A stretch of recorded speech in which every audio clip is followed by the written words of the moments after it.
আমাদের এই শহীদরা জীবন দেওয়ার মাধ্যমে আজকে আমাদেরকে আজাদি এনে দিয়েছে। যে আমাদের 2000 ভাই বোনকে শহীদ করেছে, 40,000 ভাই বোনকে পঙ্গু করেছে, গত 16 বছর বাংলাদেশে ফেসিবাদ কায়েম করেছে, সে খুনি হাসিনা এবং নিষিদ্ধ হচ্ছে ছাত্রলীগের রাজনীতি যদি বাংলাদেশে আবার কেউ ফিরে নিয়ে আসতে চায়, তাহলে আমরা প্রত্যেকে একজন আবু সাঈদ হব। জুলাই বিপ্লবে আমাদের শহীদরা আমাদেরকে রাস্তা দেখিয়েছে।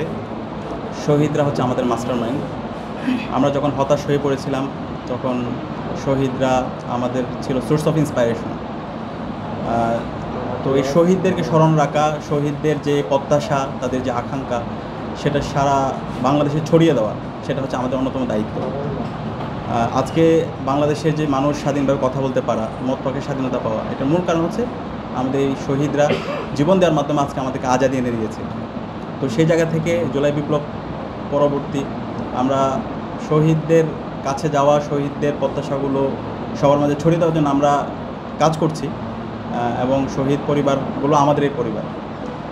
তো আজকে ডাকসু নির্বাচন হয়েছে ঢাকা বিশ্ববিদ্যালয়ে। ডাকসু নির্বাচন হওয়ার অন্যতম একটা কারণ হচ্ছে আমাদের এই জুলাই বিপ্লবে শহীদদের জীবন দিয়েছে। শহীদদের মাধ্যমে আজকে আমরা এই ডাকসু নির্বাচন পেয়েছি, এবং এই ডাকসু নির্বাচনে আমরা যারা নির্বাচন করেছি, আমরা বলছি আমরা এখানে কেউ হারে নেই অথবা জিতে নেই। এখানে হারা জিতার কিছু নেই। এর মাধ্যমে জুলাইয়ের প্রজন্ম বিজয় হয়েছে।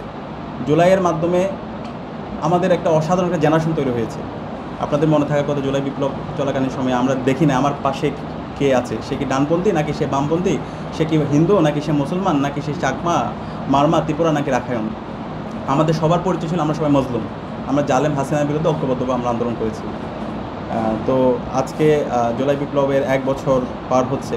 শহীদরা যে জন্য জীবন দিয়েছে, তাদের প্রত্যাশিত যে বাংলাদেশ, স্বপ্নের বাংলাদেশ, বৈষম্যহীন ইনসাফভিত্তিক বাংলাদেশ, সে বাংলাদেশ এখন পর্যন্ত আমরা বিনির্মাণ করতে পারিনি।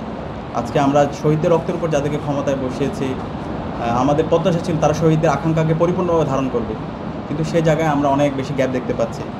এবং রিসেন্টলি আমরা প্রধান উপদেষ্টার যে ভাষণ শুনতে পেয়েছি, সেটা আমাদেরকে অনেক বেশি, এই ভাষণ আমাদেরকে আশাহত করেছে।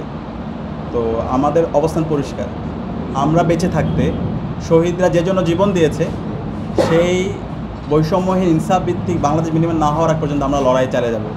বাংলাদেশে যদি কেউ আবার ফেসিবাদ ফিরে নিয়ে আসতে চায়, কেউ যদি নব্য ফেসিস্ট হতে চায়, অথবা খুনি হাসিনা যে আমাদের 2000 ভাই বোনকে শহীদ করেছে, 40,000 ভাই বোনকে পঙ্গু করেছে, গত 16 বছর বাংলাদেশে ফেসিবাদ কায়েম করেছে, সে খুনি হাসিনা এবং নিষিদ্ধ হচ্ছে ছাত্রলীগের রাজনীতি যদি বাংলাদেশে আবার কেউ ফিরে নিয়ে আসতে চায়, তাহলে আমরা প্রত্যেকে একজন আবু সাঈদ হব, আমরা প্রত্যেকে একজন শহীদ মীর মুগ্ধ হব, আমরা প্রত্যেকে একজন শহীদ ওয়াসিম হব, শহীদ শান্ত হব। আমাদের রক্তের উপর দিয়ে যেতে হবে। তো আমরা সে জায়গায় আমাদের জুলাই যে প্রজন্ম, আমরা সে জায়গায় আমাদের অবস্থান পরিষ্কার।